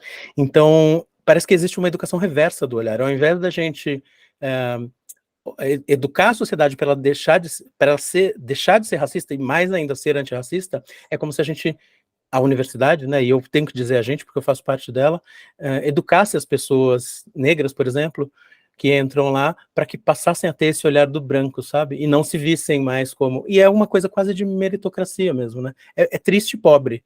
É uma luta infinita, perdida, mas eu acho que não tem como deixar de lutar, né? Obrigada, Marcelo. Continuando, Lúcia. Bom, eu vou tentar ser bem pontual para não tirar o tempo aí do nosso colega, o Walter, que vai falar um pouquinho sobre a pesquisa dele. Então, tentando ser bem pontual mesmo, tá? Eu também sou ex-aluna da ECA, só que lá antiga. E aí, atualmente, eu sei que, não sei se vai continuar como uma disciplina que permanece sendo oferecida, mas eu sei que esse ano, pelo menos, teve o oferecimento de uma disciplina no Departamento de Artes Cênicas, na pós, chamada Teatro e Povos Indígenas Cocamou, da necessidade de repensar os currículos escolares em artes da cena, que foi oferecida pelo professor Luiz Davi Gonçalves, que é professor da Estadual do Amazonas, em Manaus, e que eu entendi, eu recebi notícias dessa oferta de disciplina e fiquei muito interessada, entendi que ele estava fazendo pós-doutorado lá na ECA, e por isso ele estava oferecendo, não sei se vai permanecer, mas então é uma ocorrência, né, que eu acho que é importante que seja dita pelo fato de ser a resistência, né, que ele tentou levar lá. Gostaria de mencionar também que é claro que a gente está fazendo, essa discussão é super importante, porém, ela é longa, e eu acredito que o racismo seja muito traiçoeiro. Então, eu pergunto, por exemplo, né, do pouquíssimo entendimento que eu tive até agora em relação aos saberes indígenas. No meu campus da UFSCar, eu trabalho na Federal de São Carlos, campus Sorocaba, nós temos estudantes indígenas de diferentes etnias. Eu comecei a trabalhar lá em 2012, e a primeira vez que eu tive na disciplina de metodologia do ensino de arte um estudante indígena na minha sala, eu tive que pedir a ele para me ensinar como que eu poderia trabalhar com ele, sendo que para muitas etnias indígenas nem existe o conceito de arte, né? Então, a pergunta que eu acho que vocês estão fazendo levantamentos tão importantes, eu fico aflita de ter que falar rápido, mas o Marcelo pergunta como é que a gente pode mudar os currículos em relação a isso, né? Acho que é a pergunta que todo mundo faz. Eu penso que nós estejamos anos-luz longe disso, de conseguir compreender, por exemplo, os saberes indígenas. Uma pergunta que eu sempre me faço, a partir desses anos de contato com os estudantes indígenas, é que se nós vamos acolher essa diversidade dos povos tradicionais no nosso currículo, como isso será feito? Porque eu entendo que nós o façamos de maneira autoritária, sim. Eu estou falando de mim, inclusive, na tentativa de incluir esses saberes, eu chamo pessoas, nós temos, por sorte, um indigenista muito importante no meu campus, então eu costumo chamar o professor Júlio para dar as aulas, mas tudo isso, para mim, ainda é uma visão branca, minha, autoritária, por mais que eu tenha total e absoluta abertura para tentar aprender e trabalhar com isso. E eu vou dar um último exemplo, assim, só como um exemplo prático disso. Eu sou atualmente coordenadora do curso de licenciatura em pedagogia, porque no meu campus não tem curso de arte. Então, eu sou a única, por falar em solidão, que eu acho que hoje surgiu esse tema aqui, eu sou a única professora de artes do campus inteiro, né, não tenho com quem trocar, e todas as ações do ensino de arte, das artes, das culturas, sou eu que faço sozinha, porque o curso é de pedagogia, após em educação, e eu ministro essas disciplinas. E como coordenadora do curso, nós temos um dos estudantes indígenas que está com um problema gravíssimo de saúde. Aí nós vamos com a pró-reitoria, por exemplo, responsável pelos assuntos estudantis, procurar atendimento para esse aluno, encaminhá-lo ao CAPES, que é o Centro de Atenção Psicossocial da região ali, e esse aluno não aceita os tratamentos, ele está gravemente doente. Porém, nós vamos ter que compreender que para ele, o tipo de tratamento branco que nós fazemos para a saúde, para ele não faz o menor sentido. Então, eu quis dar esse exemplo, que nem é do ensino, que chega muito antes dele conseguir compreender como é que nós entendemos matemática, como que nós entendemos arte.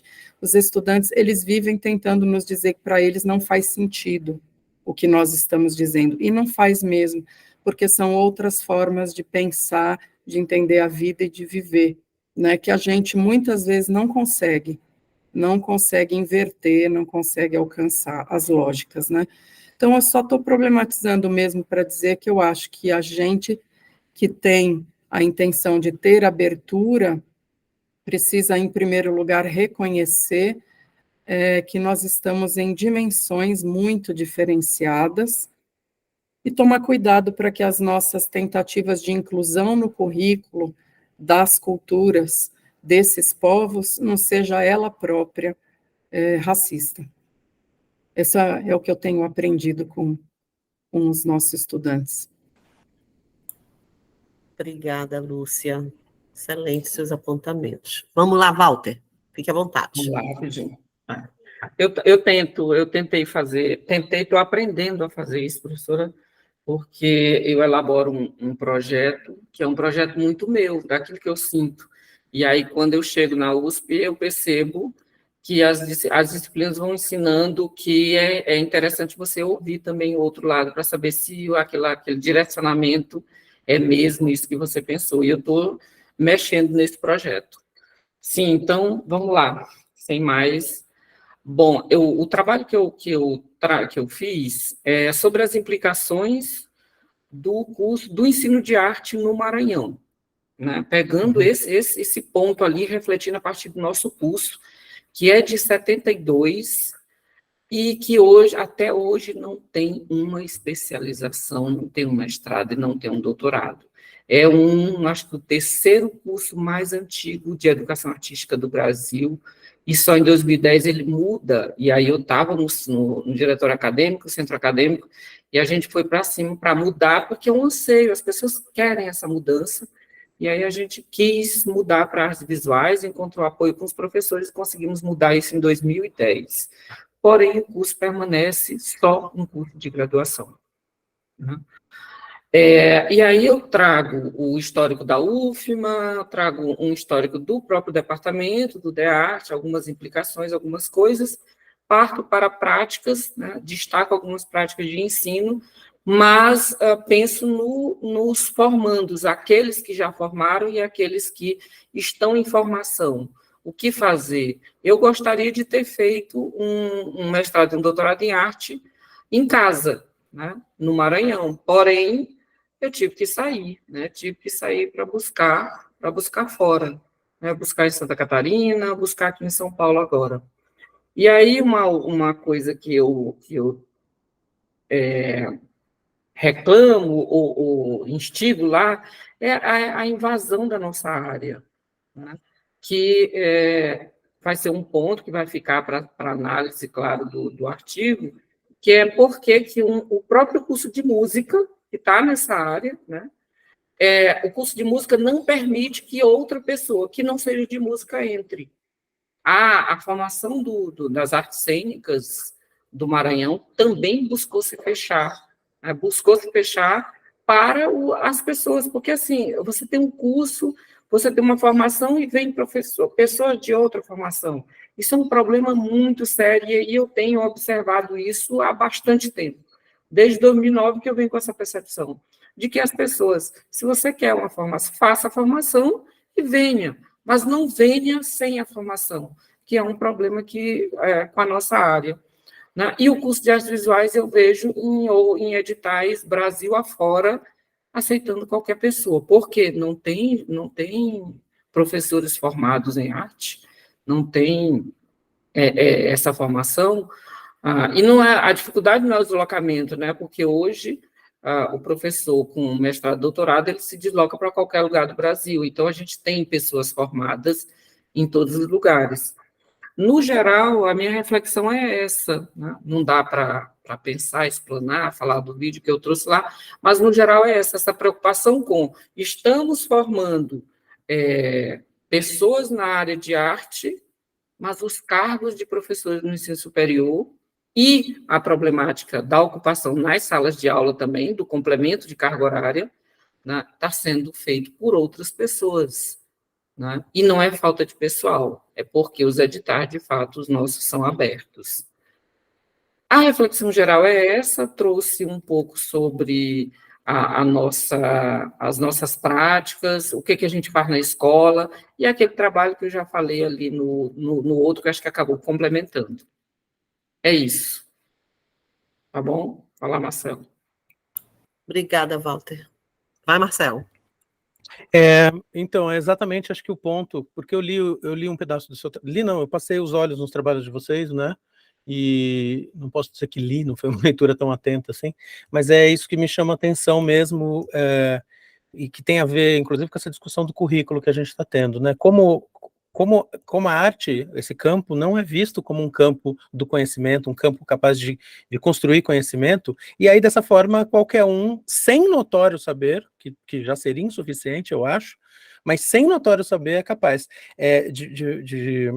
de atuar, ou julga-se ser capaz de atuar. Eu tive num congresso no Pernambuco, o mês passado, 2 meses atrás, eu não lembro, e aí eles diziam exatamente, o maior problema que eles estavam enfrentando lá no Recife era o seguinte, professores de qualquer área, especialmente educação física, com aulas de arte atribuídas para eles. Então, o sujeito que passou no concurso como professor de arte, mestre, doutor em arte, não consegue atribuição de aulas de arte, porque elas são dadas, por exemplo, por professores de educação física.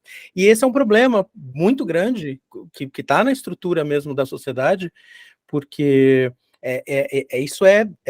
tem professor de arte que acredita nisso, eu estagiei com professores formados que têm esse pensamento, a escola quase sempre pensa isso, né, gente? O professor de arte é aquela pessoa que decora a escola para as festas.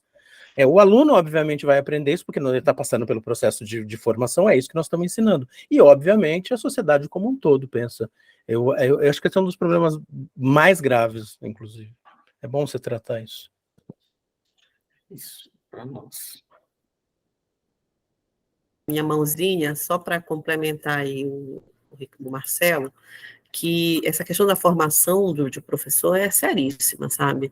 Eu acho que tem que começar, eu vejo, eu sou daqui do Pará, né? Eu sou paraense, estudei na UFPA, ainda estudo, também estou agora como aluna da pós-graduação, né, do PPG Artes, e a gente percebe que a formação dos professores que formam os professores de arte, sabe, são de outras graduações, e acaba que você vê, né, inclusive eu tenho uma amiga minha que ela está fazendo também doutorado, e está fazendo essa pesquisa lá no curso de licenciatura em artes visuais, né, em breve ela deve estar defendendo a tese dela, e ela mostra essa situação.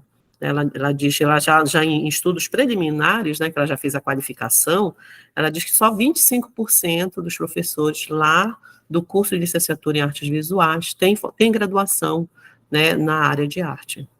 Os demais, ou é da comunicação, ou é da arquitetura, né? Então a gente começar a pensar nisso, sim, porque está na hora de mudar essa realidade, né? E a gente vê, como o Walter falou, que tem, ó, o pessoal de música é fechado, né? O pessoal de teatro aqui da UFMA, fechado. Mas lá em Belém, não. Tem o pessoal de teatro, de dança, de música, eles não têm ainda não atentaram para isso. Tá? Mas, bom, gente, alguém mais quer falar alguma coisa? Então, a gente pode encerrar aqui a nossa mesa de diálogo. Eu quero agradecer muito a participação de vocês, peço desculpa por qualquer atraso, os probleminhas que vão acontecendo, né, que aconteceu com o Walter, mas eu agradeço demais o trabalho de vocês, são muito potentes, muito interessantes, eu espero poder tirar um tempinho para, quando sair os anais, dar uma lida no trabalho completo, tá? Então, eu agradeço muito. Eu queria que cada um de vocês, né, dissesse assim, olha, eu estou falando de tal lugar, estou falando de tal lugar, estou falando assim, essa a nossa despedida aqui, tá bom?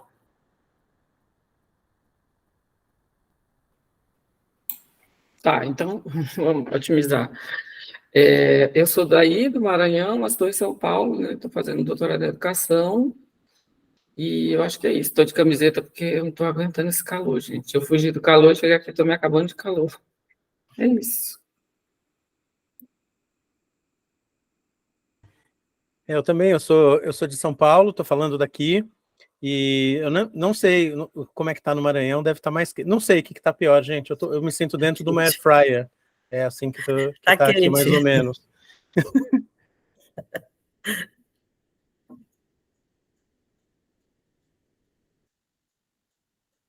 Eu sou a Bárbara, estou falando de Campinas.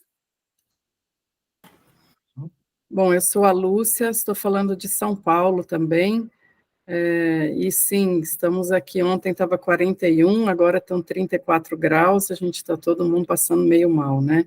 Mas como eu escrevi aqui do lado, eu queria dar parabéns a vocês, muito rica, estou muito feliz e agradecida pela oportunidade de conhecer vocês, conhecer seus trabalhos, vou com certeza fazer as leituras, agradecer essa mediação linda que a Nélia fez aqui com a gente, né? Eu até esqueci que eu estou com febre, além de tudo. Então, muito obrigada. Eu deixei meu e-mail aqui do lado, tá bom, para vocês. Agradeço muito. Obrigada, Lúcia.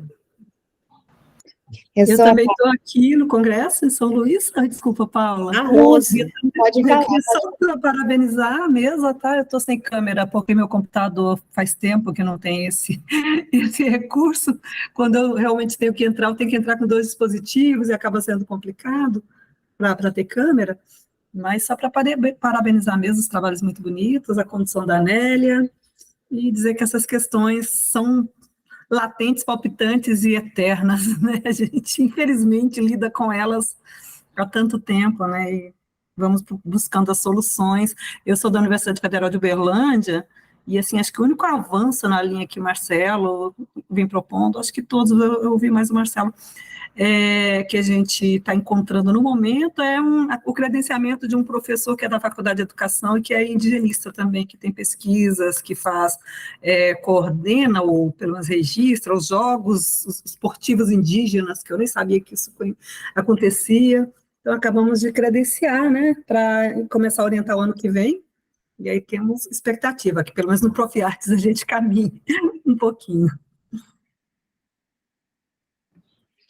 Bom, eu sou a Paula, sou aqui de Sorocaba, interior de São Paulo, e fiquei muito, muito grata por ter tido a oportunidade de participar e de aprender tanto com temas tão relevantes e importantes que a gente trouxe para debate hoje. Acho que só assim a gente consegue avançar, né? Muito obrigada. Eu estou ansiosa pela fala da Rose Gonçalves amanhã, hein? Pois é, vai estar passando, acho que pelo YouTube. Você não bota pressão.